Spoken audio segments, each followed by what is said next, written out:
All right, y'all, what's going on? It's Combo Breaker 99. I'm back with another post-fight analysis video. All right, y'all, Josiane Nunes versus Ramona Pascual. Pascual was making her UFC debut against Nunes this past Saturday. And, the one thing I have to say is, look, now, I've seen a lot. I did say, look, I see some potential in Ramona. But honestly, I didn't see her coming to the UFC.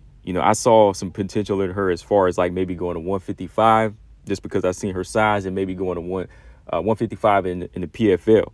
I just didn't see her style was. I just didn't think her style was ready for even a lot of these UFC fighters that are moving up from 135 to 145. And something was telling me Nunes was going to win this fight, because at first I was like, maybe Ramona's going to use her size and use that power. But then I went back and watched some, I was just watching some tape.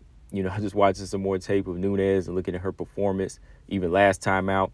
And I was just like, yeah, I think she has just the fundamentals that's going to, break down Ramona. And I was right, because I just said, okay, Josiane Nunes, her build, it's like no other. If you look at a lot of these featherweights and bantamweights, granted, she still needs to be tested at featherweight, but even like at bantamweight, just the way, her shoulders are, her shoulders are built, the way she really has no neck, and she has long reach for a fighter that's 5'2". You know what I mean? Like, you've seen how fighters like Jessica Andrade, they can kind of compensate for their height, with strength and power. Josiane Nunes, she's kind of similar, except she makes up for, her lack of height with that reach. She knows how to use it, and she also has power, right? So going into this fight, I was like, okay, if she faces off against Ramona, I think she's going to be able to take it. Nunes, again, 5'2", but she was a quicker fighter here, and she looked fit at 145. I'm not going to lie, she looked fit. Like, it didn't look heavy on her at 5'2". She wasn't slow. It didn't affect her performance. Like, moving up from 135 to 145, she looked good. She was able to do a lot of damage, and she just really broke down Ramona Pascual. The only thing that was lacking was the stoppage. Ramona was just able to hold on with those takedowns at the end of each round, and just, her durability helped her take the punches from the smaller fighter. But overall, she just got overwhelmed, So real quick, just going back and looking at the first round, Ramona, she started off using some good low kicks to try to keep Nunes back, going to the calves, but you could see the speed difference, because every time Nunes would try to close in, she would take a few shots, and then she would close that distance and start trading. She would trade and land some good shots. Ramona, she would land a few shots, or at least she would take a few shots. She needed to stop trying to showboat like she could take her punch. She kept dropping her hands and kind of, acting cocky. That's why she kept taking those shots, and it was going to pay. It was going to pay, because Nunes, like I said, she's very fundamentally sound a little bit more, and she's faster. She has that good jab, and I think that was something that Ramona was underestimating, because she was short. She didn't think that Nunes' jab was going to be effective, but it was. It helped her close distance and open up that overhand left. Again, shorter fighters throw them overhand shots. That's how you're going to get in. Overhand left, that helped back Ramona up. Ramona kept trying to throw those knees in the clinch, but Nunes, she did well deflecting those shots, just because of the way she, her head is low. She could kind of like deflect a lot of punches, deflect a lot of knees, and she could land those clean shots, just swinging overhands and, just pushing her way in. And she was able to drop Ramona twice. She dropped her twice. I know they look like slips, but every time those left hands connect, she went down. So Ramona, she spent a lot of the time in this round backing up when she started eating them power shots, hands down, trying to act like she could take the punches, and kept trying to invite the pressure fighter in, which every time she did, Nunes came in gladly, started landing them good left hands. I mean, Ramona did get a takedown at the end of the round, but that wasn't enough to win. Nunes, she won that first round. Second round, Nunes, she showed better skill, fighting off the back foot, standing the ground, kept that left hand in Ramona's face. The overhand left put a knot and a shiner on Ramona's right eye. Nunes rocked her bad once again in like that opening minute, and just sent her reeling back, landed a good combination. Doggone near stopped her. She almost stopped her, when she landed that good combination. But when Ramona got down,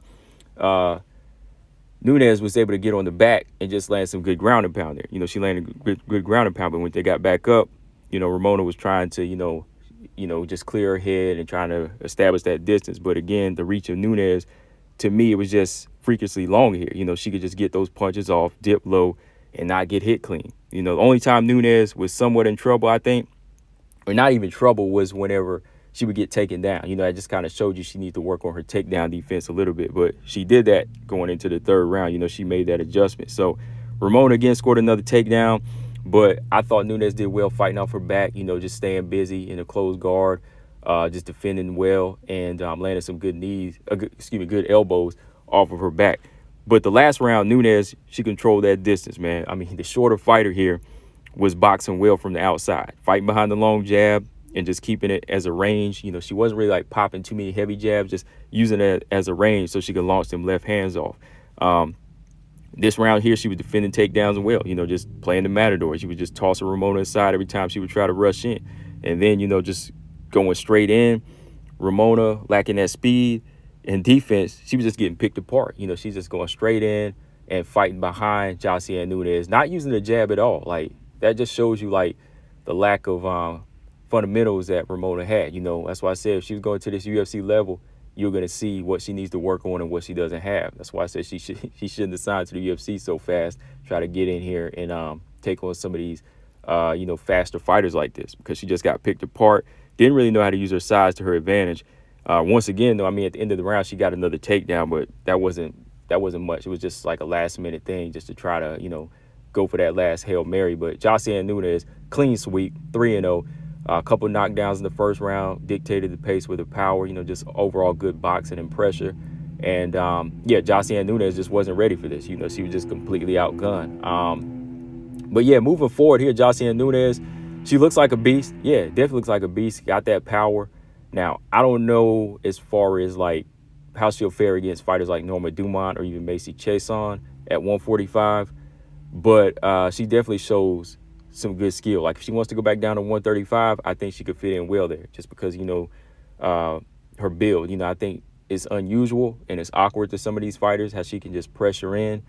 Because most short fighters, they don't take full advantage. Well, I won't say they don't take full advantage, but they don't know how to make up for some of these disadvantages. Like, fighters like Josiane Nunes, Jessica Andrade, they learn how to become that tank.